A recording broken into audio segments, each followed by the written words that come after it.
Good morning বন্ধুরা, তোমাদের সবাইকে জানাচ্ছি আরও একটা নতুন সকালে নতুন ব্লগে অনেক স্বাগত আর অনেক ভালোবাসা। আজকে হচ্ছে রবিবার, একদম দেখতে পাচ্ছ সাজুগুজু করে রেডি হয়ে গেছি। এই জামাটা পরেছি, এই গাউনটা পরেছি, আর এখনও লেগিংস পরানো হয়নি। লেগিংস পরবো, চুলটা বিনুনি করে বাঁধবো, যেহেতু বাইকে করে যাবো। তো গতকালের ব্লগে তো তোমরা দেখে বাপের বাড়ি যাচ্ছি জানো। এখনও চুল বাঁধবো বিনুনি করে, লেগিংস পরবো, হেলমেট নেবো, দেরি আছে এখনও 5-10 মিনিট পরে বেরোবো। তো যাই হোক, আজকের ব্লগটা তাহলে এখন থেকে শুরু করলাম। একদম ঘড়ির টাইম রাইট 9টা বাজে। চলো, যেহেতু বাইকে করে যাবো তো ওই জন্য কী বলো তো জ্যাকেটটা পরতে হলো, নাহলে বাসে করে গেলে পরতে হতো না। ঠান্ডা লাগবে, বাইকে করে গেলে হাওয়া লাগবে তো জোরে চালাই, ওই জন্য জ্যাকেটটা পরে নিলাম। ঘুমা এলাম। হ্যাঁ,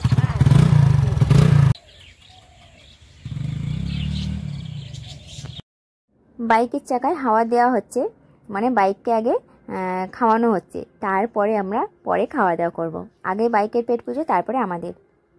এই যে মন্দিরের সাদা চুড়োটা দেখছো, এইটা কিন্তু তেঘরিয়ার লোকনাথ মন্দির। এই মন্দিরে যে লোকনাথ বাবার মূর্তিটা আছে না, এত ভালো লাগে, যেন মনে হয় লোকনাথ বাবা স্বয়ং বসে আছে।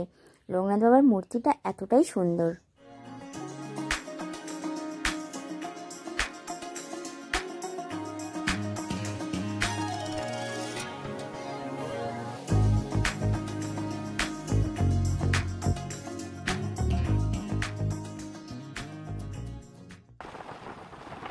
একদম ঘড়ির কাটা কিন্তু পুরো রাইট 10টা বাজে। ভাবছি আজকের মানে টিফিনটা বাইরে থেকে করেই তারপরে ঘরে ঢুকবো।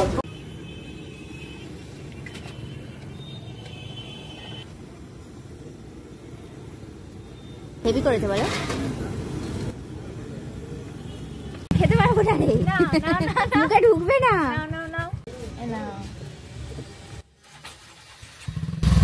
এখন ঘরেও ঢুকলাম না।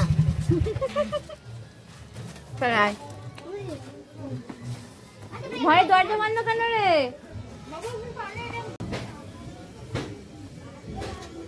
ঘরে কেউ নেই।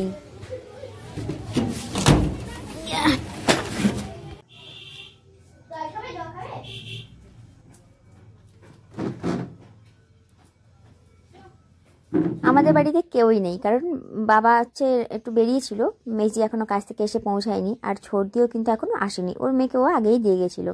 তো আজকের বিশাল কিন্তু আয়োজন, সেটা তোমরা পরে জানতেই পারবে কি হচ্ছে না হচ্ছে। আর কিছু একটা কেনাকাটি করা ছিল, ওই জন্য একটু বাইরে গেছিলাম, কিন্তু দোকানে গিয়ে এই সুন্দর একটা জিনিস দেখে এত ভালো লাগলো, তোমরা নিজেরাই দেখো। হ্যাঁ, দেখা যাচ্ছে। ওই দেখো, এবার চোখ বন্ধ, এই চোখটা খোলা। এরকম জিনিস আমি দেখিনি, এত সুন্দর লাগছে। বোঝা যাচ্ছে মোবাইলে। 31 জানুয়ারি মায়ের বাৎসরিক কাজ ছিল, ওই দিন কিন্তু আমি আসতে পারিনি, তোমরা তো জানোই। আজকের যেহেতু আমি আমার বড়দি এক জায়গায় হয়েছি, ওই দিন আমিও দিতে পারিনি, বড়দিও দিতে পারিনি, ওই জন্য আজকেই মায়ের ফটোতে একটা মালা দিয়ে দিলাম, আর একটা টিপ পরিয়ে সিঁদুর পরিয়ে দিলাম। আর একটা জিনিস দেখো, যখন আমরা সব ভাই বোনের এক জায়গায় হতাম না, মা কত আনন্দ পেত। আজ আমরা সবাই এক জায়গায় আছি, কিন্তু আমার মাটাই নেই। এখন ঘড়ি কাটা বাজে কিন্তু 1:45 ঘরে, আর অনেকক্ষণ পর আমি আবার ক্যামেরাটা অন করলাম। আসলে তোমাদের বলাই হলো না যে কী কী রান্না হলো, সেট কিছুই দেখাতে পারিনি, কারণ বুঝতে পারছি এতদিন পর বনে বনে দেখা। যেহেতু আজকে 4 বোন মানে এক জায়গায় হয়েছি, সবাই একসঙ্গে খাওয়া দাওয়া করবো। সব বদিদের ঘরেই রান্নাবান্না হলো, বদি অ্যারেঞ্জমেন্ট করেছে। তো চলো ব্যাক ক্যামেরা করে একবার তোমাদের দেখিয়ে দিই কী কী রান্নাবান্না হলো। হ্যাঁ, আর এই যে খেতে বসে গেছে অলরেডি। প্রথমেই দেখিয়ে দিলাম ভাত, পাশে আছে মাছের কালিয়া, আর এইটা হলো কাজু কিশমিশ দিয়ে টমেটোর চাটনি, আর এদিকে আছে এঁচড় চিংড়ি আর মুগের ডাল। এই সমস্ত কিছু রান্নাবান্নার আয়োজন কিন্তু বড়দি আর বড়জামাইবুই করেছে, আমরা সবাই হাতাহাতি করেছি, কিন্তু যেহেতু ও সবাইকে ইনভাইট করেছিল, ওর তরফ থেকেই আজকের এই আয়োজন। ওর বাড়িতে বসে খাওয়ার জায়গা নেই, তাই মায়ের বাড়িতে খাওয়া দাওয়া হচ্ছে। প্রথমে হচ্ছে বাবা আর সব বঞ্জিরা বসেছে। মিলি টাকা, ইশিকা। এখন সময় 3টে বাজে, বুঝলে, যা এনেছিলাম সব বার করি। ছোটদিকে, মেজদিকে আর বড়দিকে 3জনকে ভাগাভাগি করে দিতে হবে।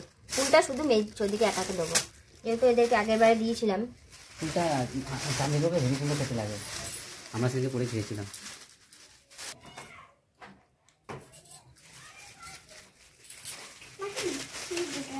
এখন ঘড়ি কাটা কিন্তু 5টার ঘরে।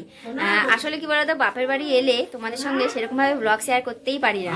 আসলে কি বলতো, ঘন ঘন তো আসা হয় না, অনেকদিন পরে পরে আসি, আনন্দ না আত্মহারা হয়ে যায়। মানে আমি ভিডিও করব ভুলেই যাই, মাথাতেই থাকে না, ওই জন্য কিছু শেয়ার করতেই পারলাম না।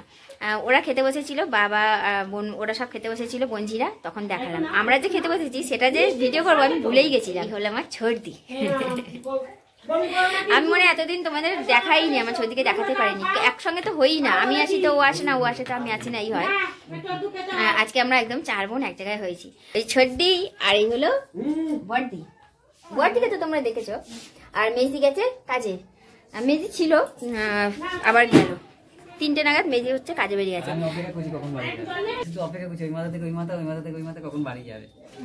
ওর তো ওরকমই, মানে যখনই আসবো কখন আমাকে নিয়ে যাবে সেই ইয়েতে থাকে ও। আমাকে সমানে বলছে রেডি হও রেডি হয়, ওই একটু সাজুগুজু লিপস্টিক লাগিয়ে রেডি হয়ে আছি, শুধু জামাটা পরবো। তবে এখন বেরোবো না, ওই 6:30 7টা নাগাদ বেরোবো। হলো এই হলো আপডেট। আর ওই যে বোন, ও লজ্জা পায় ক্যামেরা আসতে। আর ওই যে সর্দির মায়া, সর্দির মায়া আমার থেকে লম্বা, মিলি দাঁড়া আমার পাশে। আমি নাকি আমার থেকে লম্বু হয়ে গেছে। আর ওই হচ্ছে আমার বোন পর, এটা মা। পুকু আসো তো।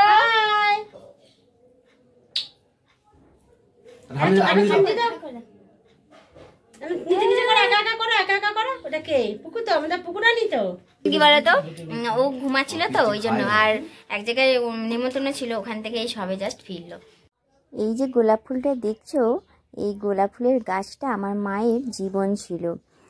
গোলাপ গাছে ঝাঁটা আর জুতো ঝুলিয়ে রাখতো যাতে কারো নজর না লাগে। আর এই গোলাপ ফুলের কুড়ি হনুমানে খেতে কি ভালোবাসতো। যখনই হনুমান আসতো না, আমার মা একদম গোলাপ গাছের কাছে হত্যে দিয়ে বসে থাকতো। এই গোলাপ গাছ আমার মা এত ভালোবাসতো।